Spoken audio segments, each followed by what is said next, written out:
welcome to the Mariah Jean Fit YouTube channel. I'm Coach Mariah.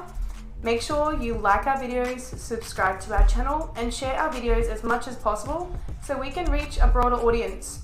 We appreciate your support and enjoy the video.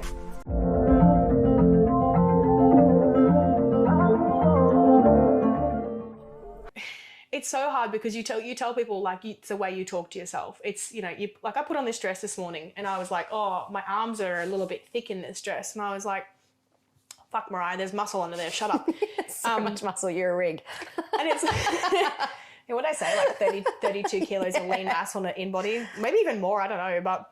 I love it. So I guess it's like, I had to change the way I spoke, because I'm 30 kilos up from anorexia. I had to change the way that I spoke to myself in order to stop glorifying a conditioned physique, right? Mm-hmm. It's like, I don't like that. No, that's your problem. Yeah. That's your problem. Your problem, if you are sitting within a healthy, body fat percentage range, because we don't work on weight and BMI anymore, like out the window.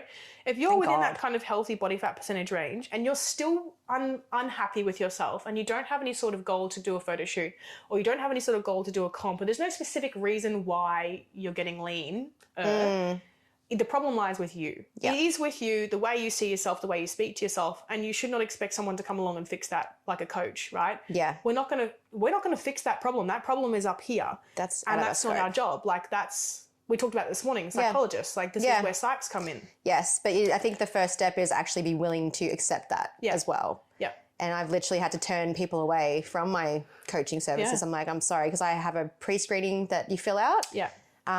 Just to see where you are at mentally. The second I see that someone has had a history of disordered eating and eating disorders and stuff like that, like obviously it's very close to my heart. Yeah. I have to look at how far, have you recovered? Have you gone through psychological help? Yes. If they are at the point where they're like, no, I need psychological help, I'm like, I'm at the wrong end. Yeah. You can't come to me first, because all you're going to do when you come to a coach whose job is ultimately to change people's compositions, but also in general to obviously help out with, reaching homeostasis. But all you're going to do is exacerbate those issues, and we're going to get shitty with you. Like we're just going to get the shits with you, because we're going to be like, do you know what? You are the pain in the ass that I didn't want to deal with. Yep. I love you.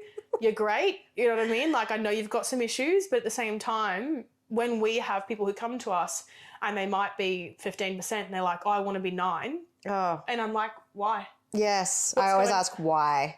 Is there an event? Are you doing a shoot? Are you competing? Are you... No, I just want to be really lean. And I'm like, what's your plan? What's your exit plan from that? Where are you going to go in your headspace from that? What are you going to... Is this the pinnacle of your life and that's it? Once you're there, then, you just got to try and maintain feeling like shit forever? Yeah, and I honestly think that how you feel, like on a day-to-day basis, should be more important than how we look. Yeah, well, who wants to wake up and feel, oh yes, I'll drink my coffee in the morning and feel like crap, and then I'll go about my day and feel like crap, but hey, I've got abs. Yeah, nah, I'm good. I'm good. Everyone, it's fine. I feel awful. Yeah, I feel like shit. I can't think. But look at my definition. It's great. And it's funny. I'm a comp prep coach, right? Like, I've got fucking 9 in a season at the moment trying to get conditioned and get lean. But it's for a specific reason. It's for a specific event, and the whole way through I tell them, this is temporary. It's not for long. This feeling is awful. I know it is.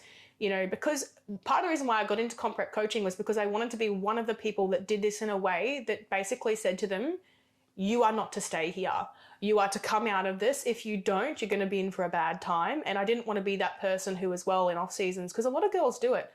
In off seasons, they might gain, maybe 3 to 5 kilos above stage weight. And they're like, oh, I just want to stay here. Nah. And it's like, no.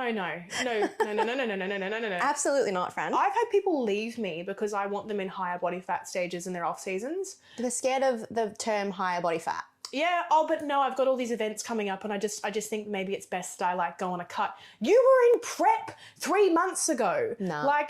Doing this to your body is a sure way for you to atrophy, completely crash hormonally as well. Your libido, your partner's going to bloody just, if you've got a partner still, is going, there's a lot of breakups Lots of breakups come out of prep because everything changes. Your mood changes. Yeah. Your ability to think changes. I have a mental illness called CPTSD. So that was exacerbated when I was at my leanest. Yeah. And on peak week, I don't condone it, but I was smoking cigarettes because I was so anxious and I couldn't eat the food that I wanted to eat. So I was smoking cigarettes.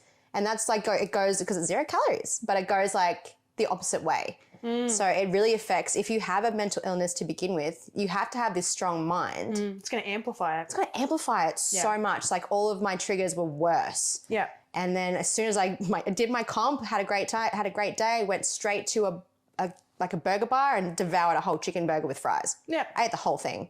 And I went to sleep for 12 hours. You would have felt better after that. So much better. So much better than cigarettes. Yes, I didn't, yeah. But like, you know, I remember I was saying to you that like I've met people in the natural bodybuilding world. If you're listening to this podcast, you know it's you, who did cocaine all the way through prep. Yeah. Coke. People who snorted Coke because they could justify that it had no calories because Coke, you know. Yeah. Why not? Let's just all so it's like when people look at the comp prep world and they put this, you know, competing and shredded and all this other stuff on a pedestal, just remember that person is living off narcissistic validation. That living off it, by the way, mind you, like there is nothing else that they have because, and don't get me wrong, like I have teams of people who are great. They don't post stuff.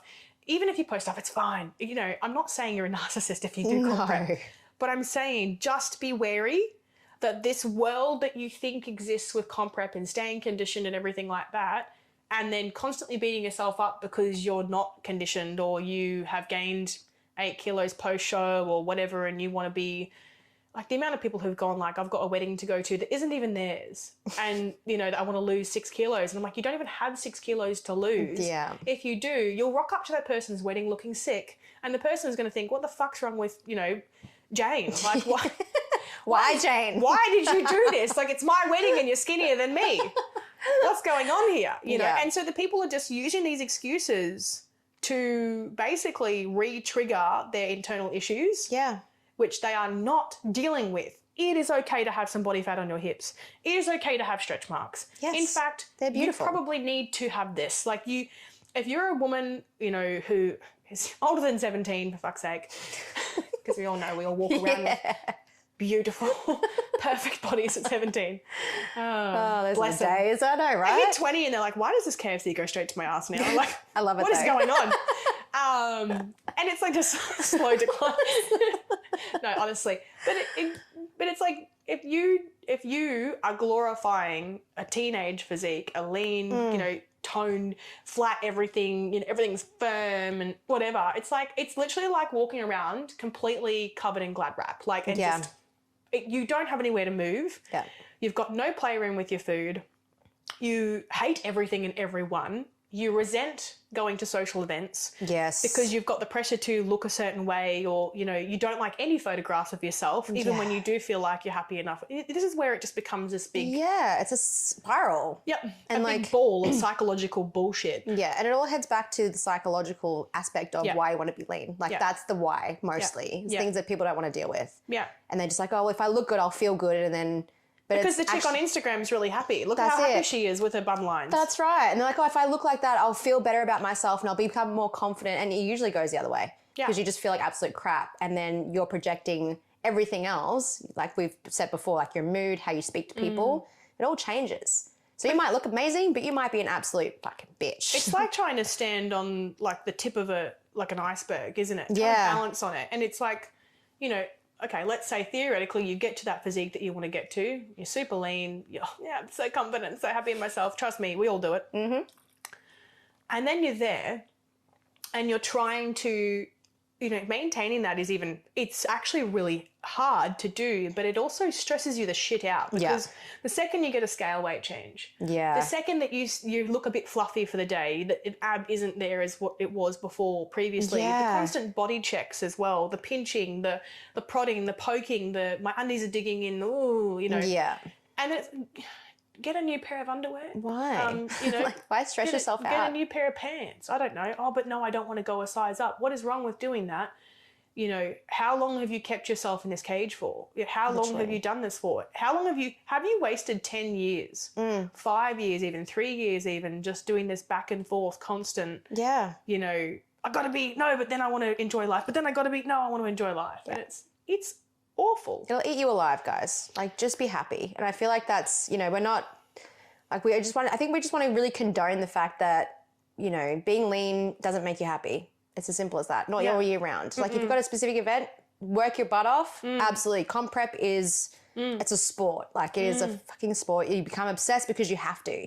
By a certain time, you have to hit a certain percentage. That's right. Right, but that's having a set goal. You've got a set goal, but when it's just like everyday occurrence, babe, I feel for you. Like, I'm sorry, what's going on? Like, I want to just give you a hug because at the end of the day, there's something going on that you're not really willing to. And if you've got kids and stuff, if you've got a family, like you're missing Christmases. Yes. You're missing social events. I mean, don't get me wrong, like giving into pressures and eating shit all day is not necessarily what we're trying to preach, but no. You know, you're missing your kids, I don't know, like cupcake bake-offs or whatever. And it's like, the fun you know, things. you're the woman in the corner going, well, I've got this like, you know, trip to Vanuatu coming up and I want to look really good in a bikini. Okay, you're going on a holiday and you want to look really good on your holiday for people on holidays that you're never going to see again. I'm just puzzled. Don't get me wrong. If someone came to me and said, I feel a bit uncomfortable, I feel a bit frumpy. Cool. You know, I am going on a holiday. I do want to feel a little bit more comfortable. And even if they would say to me, like, I'm going to try and buffer some of the food I'm eating over there, to me, I'm like, that actually makes more sense. Yeah. Going and having a little bit of a cut before you go and eat more food. Yeah. I do that. Yeah. At Christmas, same. I'll do a little mini cut into Christmas. Yeah, same. Not because I want to be lean, but because I want to eat food at Christmas. And it's not because I want to binge. I just want to make sure that, you know, I'm not that person who's then going in January, I've got to get all this Christmas food off me because I'm like, oh, I'm back to where I wanted to be. Don't be the New Year's resolution people, guys. I'm reversies.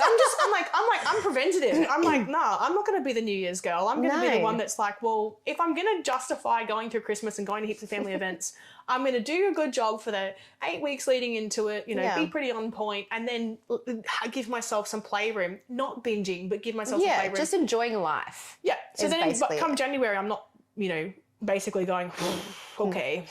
In the gym for the 2 weeks. So for the 2 weeks of January and then like never see that person again. Yeah. Because I don't like joining that crowd. Like, I avoid the gym on those weeks, to be completely honest. It's too much. So, okay, we'll talk about anything else we've got left because we pretty much have gone through a lot of this. But we've got, so basically the impacts of low energy availability on performance and atrophy. So we'll talk about those because I think, like, honestly, people don't really think about what trying to maintain, because you touched on it briefly on atrophy, but like what trying to maintain a lean physique does to your sports, to your gym, to your muscle mass, to like anything that you've worked hard for.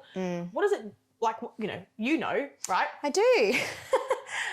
So I remember from my experience when I was at my leanest, I was so incredibly weak. I was tired. I cried in the gym. Right. I sat in, like I did my leg extensions and I just bawled my eyes out because I was so exhausted. Yeah. And this one guy who was in there every day come up to me, he's like, are you competing? That's the first thing he said to me.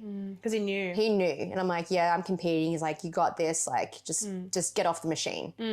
But my body got to a point where I was so lean that it just kept going and it just ate away at my muscle. So I lost a lot of muscle in my legs before I even went on stage. I was reversing out 6 weeks before I was even on stage. And it's not just that though, Tilly, because obviously that's awful. It's horrible. And I atrophied too when I was 10 years ago when I was running all the time, not eating very much. Like my muscle, you could see the visible dents in where, like, yes, your muscle will eat itself and you get what's called scarring in muscle tissue. Yep. And it takes such a long time for that scarring to repair.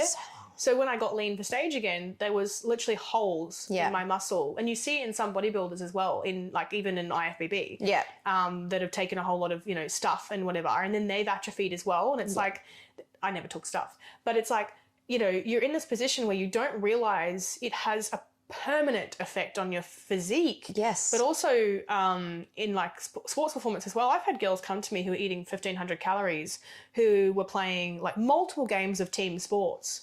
Oh, yeah. And like I calculated the calories burned. It was something like, this is awful, but like 7,500 calories. And they were only consuming 1,500. Oh, God, and they were like, why feel like I'm going to pass out? Why do I feel lightheaded sometimes? And I'm like, holy shit.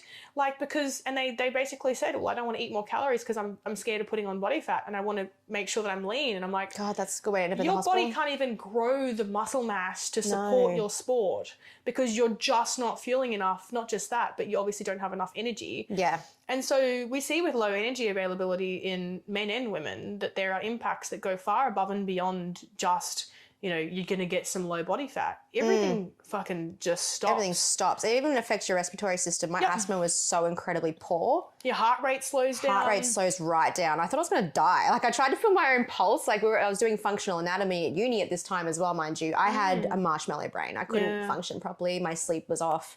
Everything was out. And my memory was shot too. So I would like look in the fridge and I'd be like, what am I looking for? Yeah. What am I looking for? And it would happen constantly. My housemate was just like, dude, you were looking for the spinach. I'm like, oh. People laugh about it and like in comp prep you kind of have to, but it's like at the same time coming out of it, the amount of people who almost have car accidents in prep, in fact they do. I had one. Yep, I actually know so many people who've had car accidents and they just kind of brush it off. And it's like, again, I come back to this, like I'm literally staring at my sword, all my medals, my crowns, you know, everything like that, all my first place awards to my clients. A person who is very immersed in this industry, I see the underbelly of it. Yeah. I see the dark side. I see the negative impacts. And I certainly, this is why we have 20 to 30 weeks to achieve this. Yeah. And then we get the fuck out. We just get out. You know, you can't stay in there for long. And if you are a client who's going to work with me or even with Tilly, you know, you're going to be in a position where, and this is just, you know, I'm not hiding this, where you will not be able to maintain and I will not allow you to maintain a lean physique in your off season. Yeah. And also you will make very little progress if you do that. I've seen some clients go to other coaches from me because they didn't want to be in a surplus and they've gone to another coach who's then cut them or dieted them and I've gone, well, say goodbye to your fucking gains. Yeah. You're not going to grow muscle. You're going to be in a position where, yes, you can gain some, but you basically end up in no man's land. Yeah. You end up just treading water and you end up then going, like, what are you actually trying to achieve right now? Oh, yeah, you can take some nice pictures for Instagram. Yeah. But that's it. And that's it. Yeah. But imagine staying in that space where you have no concentration. Your vision can even go blurry. Like, you know, everything can just completely fail. Yeah. Imagine staying in that, trying to stay in that all year round. Why would you actively try and stay in that horrible feeling position every day for the rest of your life? I see a lot of male coaches doing this to female clients. Yeah. A lot of male coaches have no fucking clue what they're playing with. Oh, no. And they will not only be like, oh, it's fine, just stay on the pill and do this. And don't worry, the pill's not terrible, but it's like, they'll just give advice that they've got no idea about, and they also don't understand their ramifications because their body fat percentage can be much lower. Yeah. They don't think about, all they think about is, I want to make sure my client looks good because that makes my client happy. Like male coaches are very simple, very straightforward. Very simple. You know, but then us as women, we have this other layer, you know, in our like field where it's like, hold on, I've found that female coaches are far more interested in maintaining a menstrual cycle, far more interested in maintaining homeostasis, you know, far more interested in the impacts of the person's mental health and physiological factors there.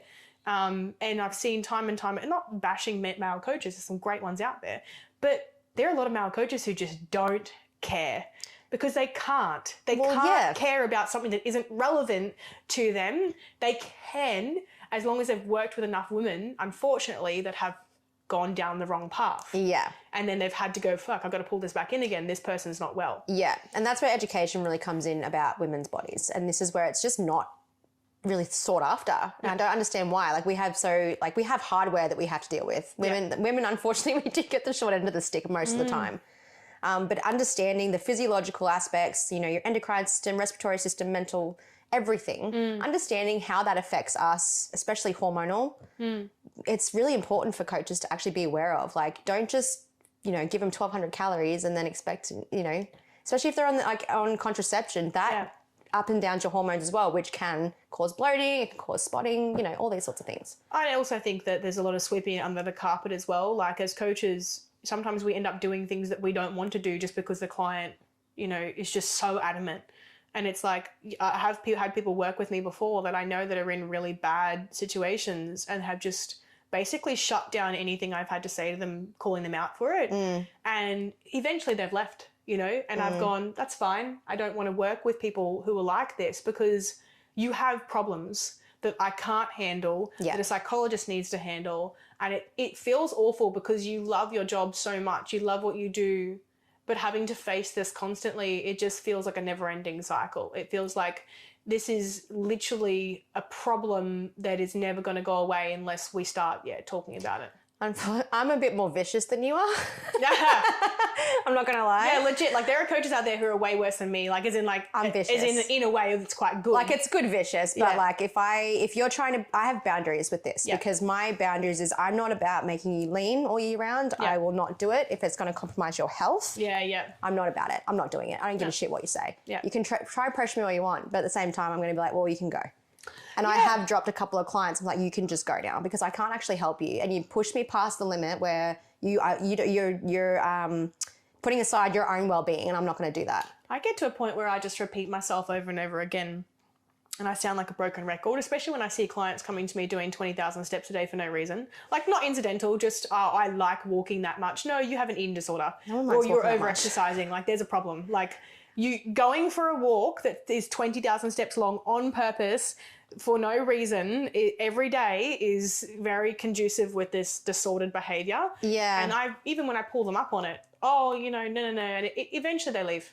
Yep. Eventually they leave. And it's like, I think that we have to realize as coaches that we shouldn't be disheartened about that. We shouldn't be disappointed with it. So, so we've got a couple more little questions, but then we'll finish up. So I think obviously we've talked about cutting for specific events.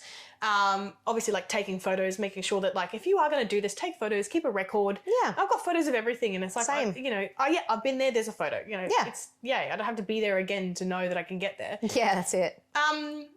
And, I guess, well, let's move forward. Obviously, the topics about, what you can do, what you should be doing. So it's like spending more time in the year in a slightly higher body fat than lower body fat, and make that the new normal. So it's like, instead of looking at, because people go, well, like, oh yeah, it's temporary, and then I do it 6 times a year. No. Yeah. It's like, what I think, honestly, the split should be like, maybe like 80-20, like even with your food. Like, it's like, and even then, I think I went 2 years without doing a cut, and I just went, meh. Like, you know what I mean? I haven't been on a cut in like a year and a half. There you go. I'm not doing it. Yeah, so it's like, if you must, and you think, you know what, I really just need to do this, it's like, yeah, I mean, do it for, if you've got something that's special to you coming up, by all means.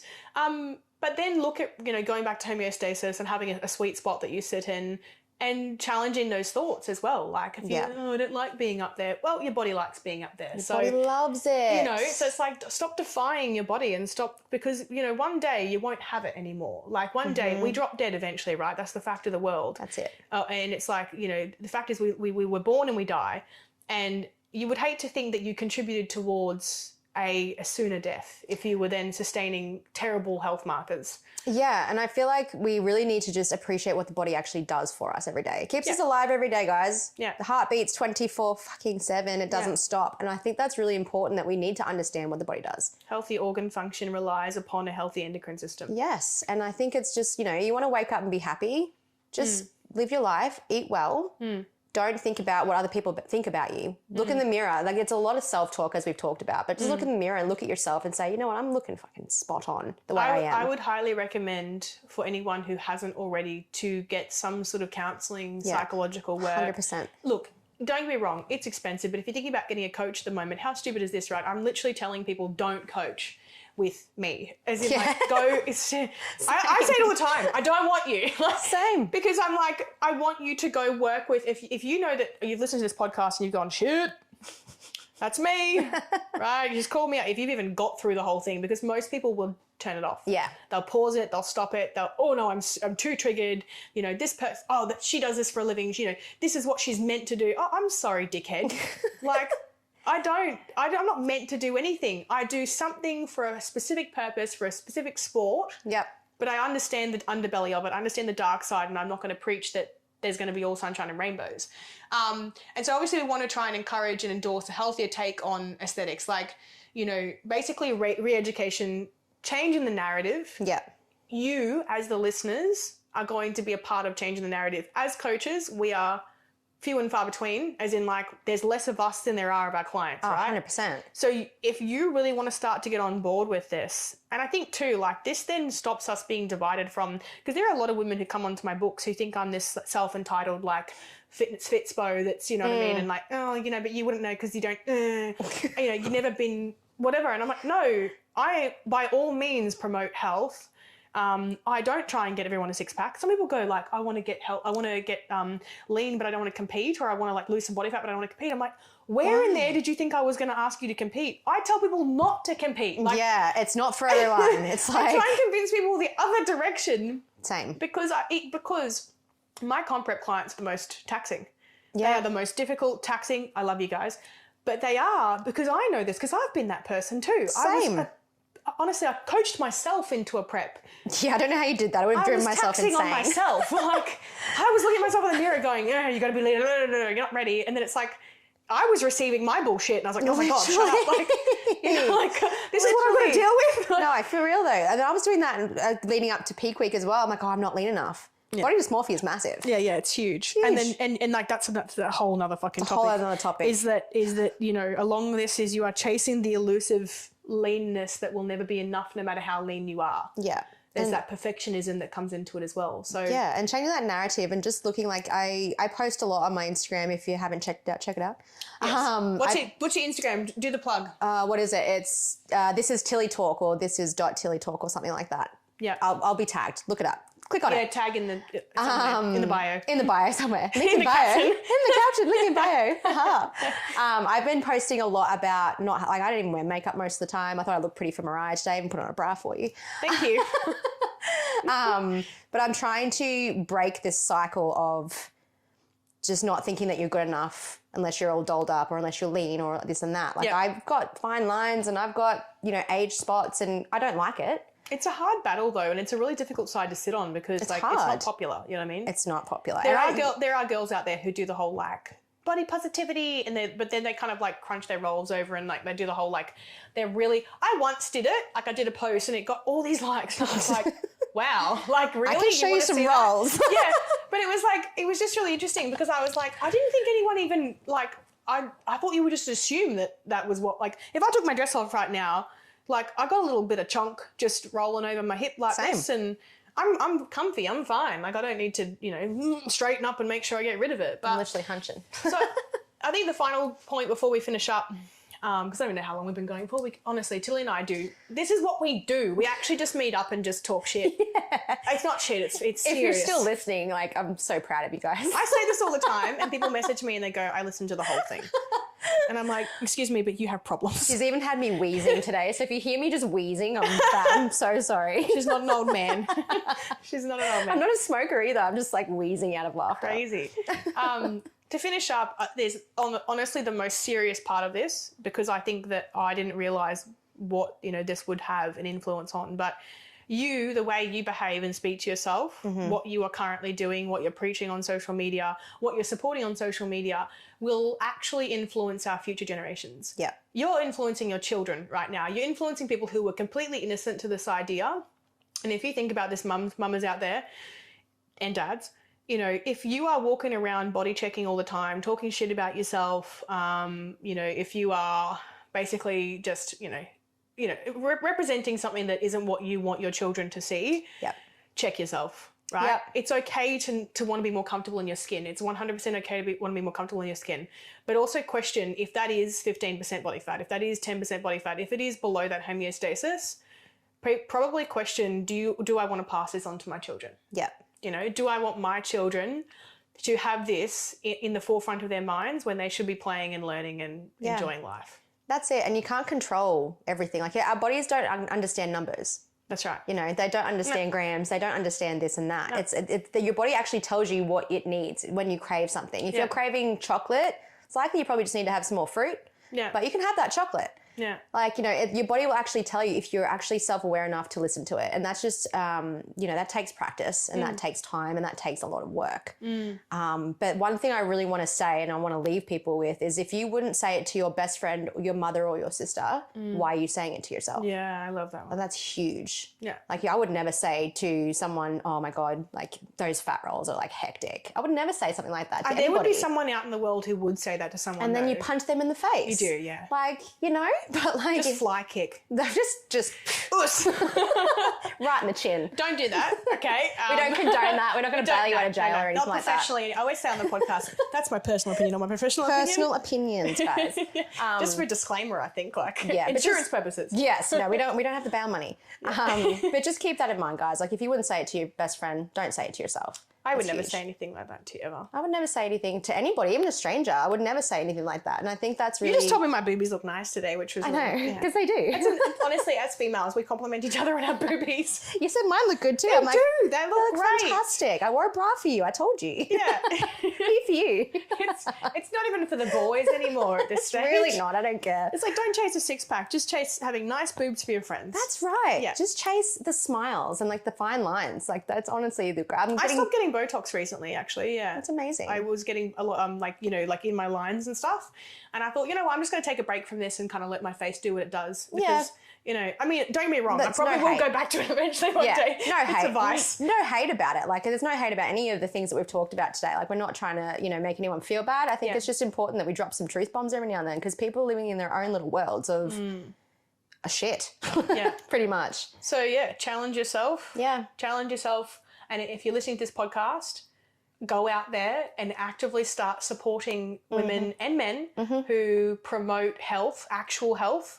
You don't have to go out there and start commenting trash on people's posts who are super conditioned, but possibly maybe start to look at it in a little bit of a different light. Yeah. And just remember that it all starts with you, doesn't it? It starts with you. It's not anyone else's fault the way that you think. Yeah. It starts with you. Yep. And it's time for a change. Yeah. It's 100% time for a change. So let's start making that change because I'm all about that. Love it. Okay, high five to High five. We did it. Yes. Yeah. We got through. Thanks for listening. Thanks, guys. Looking forward to doing. It's a long one, isn't it? We could break it into two, maybe. We could. Thanks for listening. We're looking forward to doing another podcast. We'll come back. Yeah. We'll come back and do another one soon. Yeah. Thanks for having me. Thanks. Bye, guys.